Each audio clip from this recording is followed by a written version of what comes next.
Hello friends, today we'll talk about how to fix or how to solve your Google Classroom. To know how to fix or how to solve your Google Classroom, you should just go to settings. Here on this page you click apps, default apps, app settings. Then this page you'll enter to Google Classroom. Then you click for stop. Here we'll enter to storage.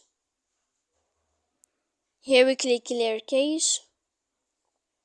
You can turn off your Wi-Fi. You will wait 3 seconds and you can turn on your Wi-Fi again to fix that problem. So please don't forget to support us by like and subscribe.